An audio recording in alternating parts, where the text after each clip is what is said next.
क्रिस्त में मेरे बहुमूल्य भाइयों बहनों एवं बच्चों, आप सबों को जयसु।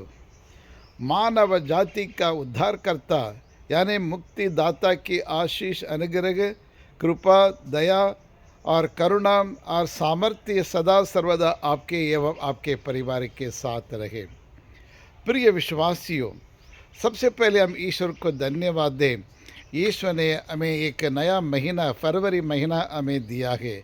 एक उपहार के रूप में, वरदान के रूप में, एक आनंदमय खुशीमय जीवन बिताने के लिए और दूसरों की सेवा करने के लिए, परिवार की सेवा करने के लिए ईश्वर ने एक नया महीना हमें दिया है। ये सब ईश्वर की कृपा है। जी हाँ, क्रिस्त में प्यारे भाइयों और बहनों, आज सारी दुनिया में फैली हुई माता कलीसिया बड़ी धूमधाम से और प्रभु यीशु का और मंदिर का समर्पण का पर्व मना रही है। Today the church celebrate the feast of the presentation of our lord Jesus Christ in Jerusalem.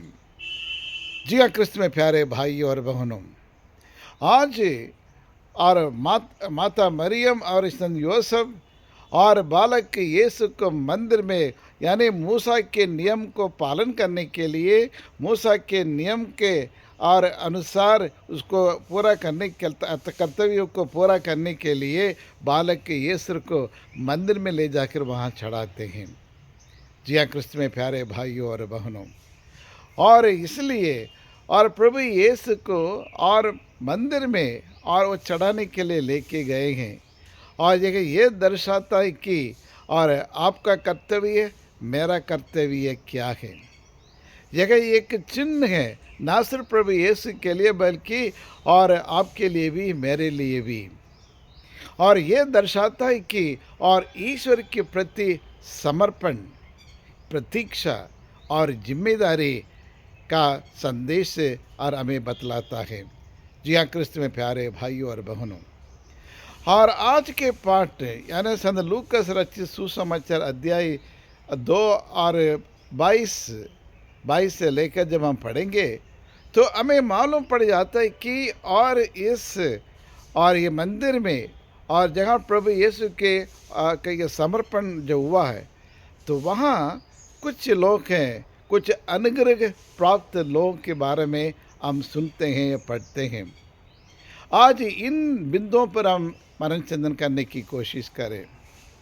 जब मंदिर में कौन लेके गए?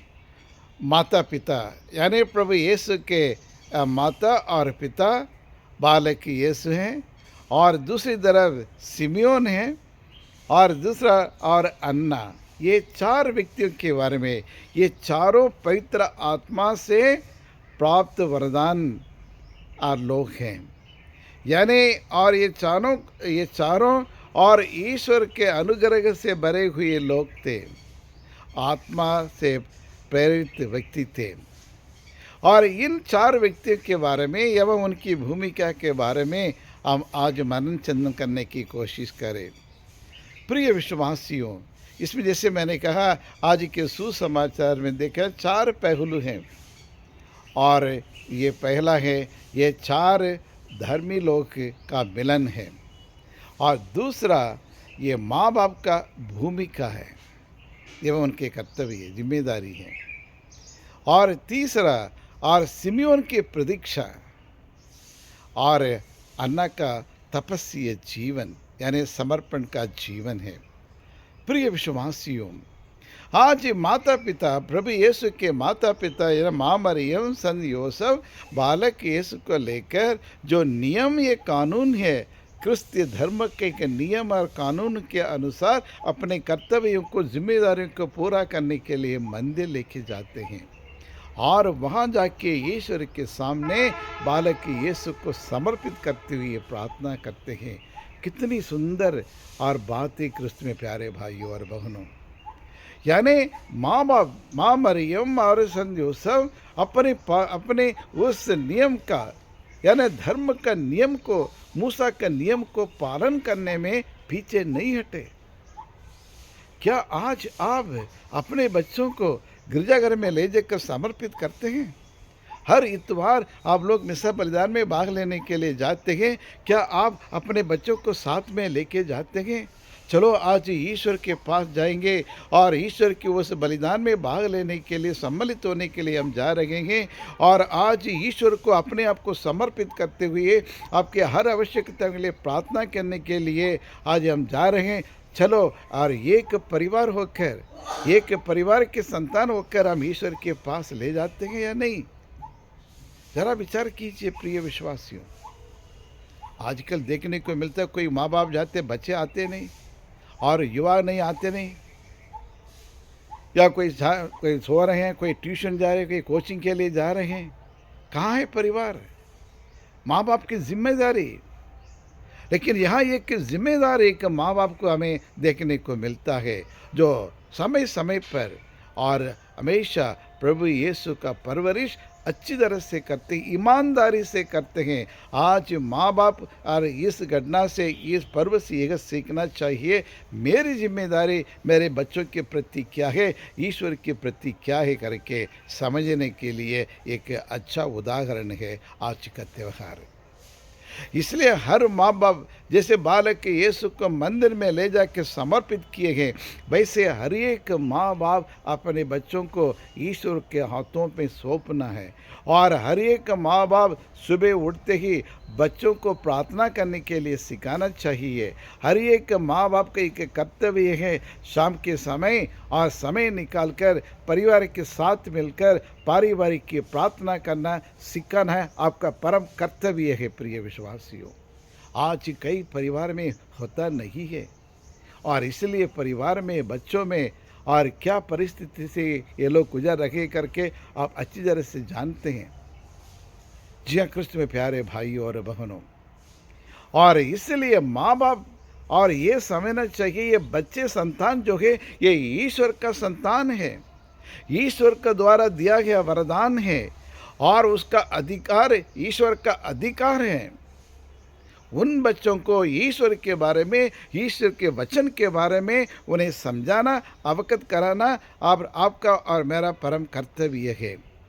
हम हमारे बच्चों को के पवित्र आत्मा से प्रेरित होना है, पवित्र आत्मा को ग्रहण करना चाहिए। हमारे बच्चे पवित्र आत्मा का वरदान को प्राप्त करके अपने विश्वास में और ईश्वर में विश्वास करने के लिए हमें सिखाना बहुत ज़रूरी है प्रिय विश्वासियों। लेकिन आप लोग क्या मार्गदर्शन देते हैं?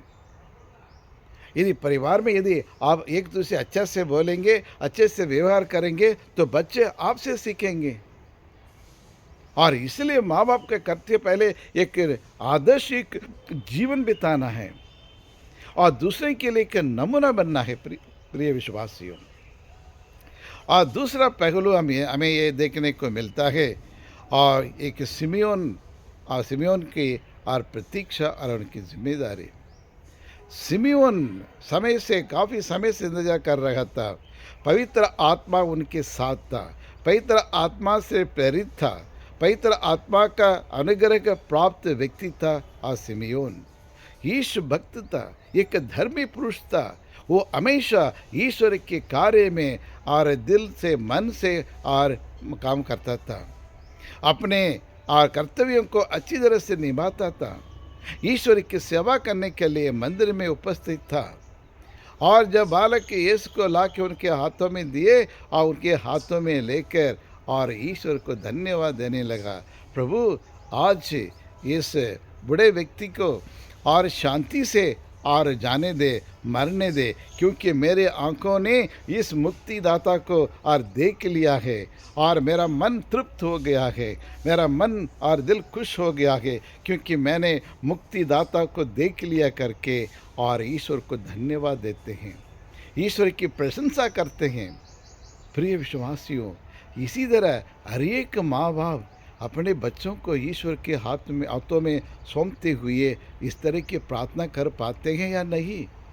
यदि नहीं तो क्यों नहीं? क्या कारण है? क्या बच्चों के प्रति हमारा कोई जिम्मेदारी नहीं है? क्या बच्चों के प्रति हमारा कुछ और कर्तव्य नहीं है? प्रिय विश्वासियों, सीरियसली मनन चिंतन करने का समय है। और सिमियोन ने उसको और प्रभु को देख लिया और प्रभु मुक्तिदाता को अपनी आंखों से देख लिया और उसका तन मन खुश हो गया है। और माँ मरियम की ओर देख कर उन्हें कहने लगा, और आपके हृदय में एक तलवार आर पार भेदेगी। माँ मरियम के 7 दुखों में एक दुख ये भी है, आपके हृदय में एक एक तलवार आर पार करेगी, अरे आर पार भेदेगी करके उन्हें का संदेश दिया है। यानी इसराइल में कई लोगों के और पतन और उत्थान होगा करके उन्होंने बताया, भविष्यवाणी किया है। आज आप और मैं हर एक क्रिस्तीय एक भविष्यवाणी करता है, भविष्यवाणी करता बनना चाहिए। कब होगा? जिस प्रकार सिमियोन और एक धर्मी व्यक्ति था और यीशु भक्त था, उसी प्रकार हर एक क्रिस्ती एक धर्मी व्यक्ति बनना है, एक यीशु भक्त व्यक्ति बनना है और ईश्वर की प्रतीक्षा करना चाहिए। हर एक क्रिस्ती अपने नियमों को कानून को पालन करना चाहिए, तभी हम एक भविष्यकर्ता हम बन सकते हैं प्रिय विश्वासियों। और तीसरा पहलू यह है अन्ना का तपस्वी जीवन, समर्पित जीवन।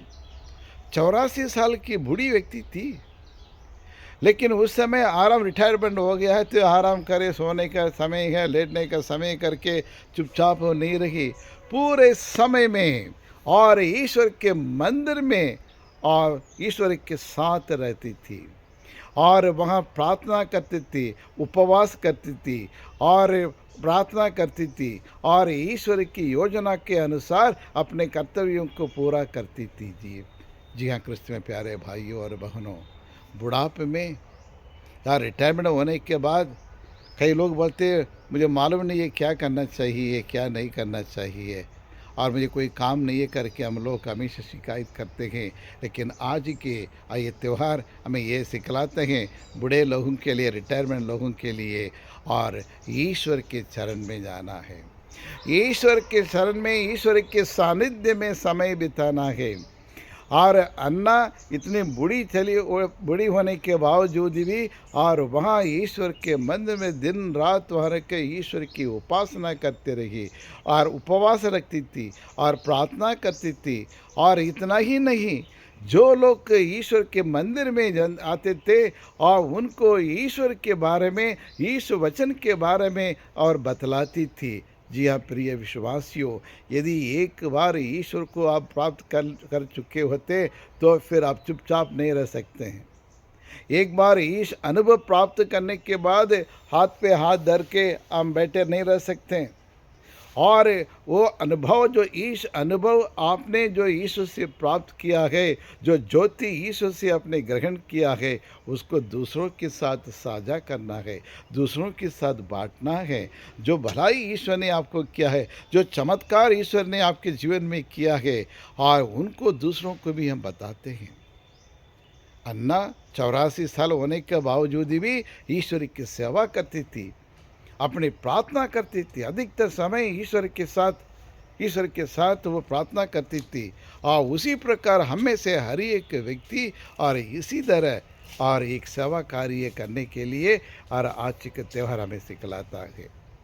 जी हाँ क्रिस्त में प्यारे भाइयों और बहनों, और इतना ही नहीं, और वह और हमेशा के लिए और अन्य लोगों के लिए एक नमूना है ना, एक आदर्श जीवन बिताते हुए एक नमूना दिखाती थी, एक आदर्श जीवन बिताया, ताकि आप और मैं और उन्हीं के अनुसार हम भी अपने जीवन को बदल कर और एक आदर्श एक जीवन बिता सकें। जी हाँ क्रिस्त में प्यारे भाइयों और बहनों, और इसी तरह हमें और आज के और ये त्यौहार और एक शिक्षा हमें मिलती है, ये सीख मिलता है कि हमें एक धर्मी व्यक्ति बनना है, ईश्वर के प्रति हमारी जिम्मेदारी क्या करके पहचानना है और अपनी जिम्मेदारी को हम निभाना है। माँ बाप होने के नाते अपने अपनी जिम्मेदारी को निभाना है और अन्ना के समान और दूसरों की भी सेवा करनी चाहिए, दूसरों के सामने एक आदर्श व्यक्ति बनना चाहिए। यदि इन 4 प्रकार की पहलों पर यदि हम मनन चिंतन करें तो निश्चित रूप से और आज का त्यौहार हमारे लिए एक मीनिंगफुल एक त्यौहार हो सकता है। तो आइए इसके लिए हम ईश्वर से प्रार्थना करें। हे सर्वशक्तिमान शाश्वत परमेश्वर, हम आपको धन्यवाद देते हैं, तेरी आराधना करते हैं, तेरी स्तुति करते हैं प्रभु। आज के दिन के लिए हम आपको धन्यवाद देते हैं प्रभु। आज ये सारी दुनिया में फैली हुई माता कलीसिया और प्रभु यीशु का समर्पण का पर्व मना रही है, और उसी प्रकार हम अपने आप को आपके पावन हाथों में समर्पित करते हैं, हमारे परिवार को समर्पित करते हैं, हमारे देश को, हमारे नेताओं को, और हम आपके पावन चरणों में समर्पित करते हैं, और इन पर अपनी विशेष कृपा अनुग्रह बरसाए प्रभु। हम सब मिलकर हमेशा प्रभु आपके बताए हुए मार्ग पर चलने की हमें कृपा हमें प्रदान करें प्रभु। अपने पवित्र आत्मा से हमें अभिषेक करें प्रभु, ताकि आपके योग्य संतान बनकर दूसरों को तक हम आपके वचन को पहुंचा सकते हैं। हमारे जीवन के द्वारा और हमारे वचन द्वारा, हमारे कर्तव्य द्वारा, हमारी जिम्मेदारी को पूरा करते हुए दूसरों के सामने एक अच्छे आदर्श जीवन बिता सके। साथ साथ हमारे परिवार के हर एक दुख तकलीफ़ों को दूर करने की कृपा करें प्रभु। और कई बच्चे जो इधर उधर घूमते रहते हैं प्रभु, जो आपको छोड़कर गलत मार्ग पर जाके सिर्फ भटकते रहते हैं, उनको सद्बुद्धि उन्हें प्रदान करे और उन्हें वापस लाने, अपने पास लाने की कृपा प्रदान करे। आज हम सभी पूरे भारत देश में जितने भी विद्यार्थी हैं और हर एक छात्र छात्राओं को विशेष कृपा आशीष दे, ताकि ये वार्षिक एग्ज़ाम लिखने के लिए और अपने आप को तैयार कर सके और अपनी पढ़ाई में फोकस कर सके, ध्यान दे सके। और विशेष रूप से सभी और बच्चों को जो 10वीं 12वीं और अध्ययन कर रहे बच्चों को भी विशेष कृपा आशीष दे, ताकि बोर्ड की एग्ज़ाम में अच्छी तरह से लिखकर अच्छे नंबर में पास हो सके। हम सबों को अपने पवित्र लहू के किले के अंदर सुरक्षित रखे प्रभु। हम में से हर एक लोग जो अनेक प्रकार की बीमारी से पीड़ित थे, हम सब ईश्वर को पास आएँ, ईश्वर को समर्पित करें, अब संपूर्ण रीति से उनके हाथों में समर्पित करते हुए प्रार्थना करें, क्योंकि ईश्वर ही हमारा कल्याण है और वही हमारी शरण है, वही हमारी चट्टान है, वही हमारा गढ़ है और वही हमें बचाने वाला है। हाँ प्रभु, हे प्रभु यीशु क्रिस्त और दुखों को दूर किया है, पापियों की क्षमा किया है, हमें भी क्षमा करे, हमारी गलतियों को, गुनाहों को माफ़ करे, अपने पवित्र लहू के किले के अंदर रखकर हमें सुरक्षित रखे। यही प्रार्थना हम करते हमारे प्रभु यीशु क्रिस्त के द्वारा। आमीन आमीन। सबको जय यीशु।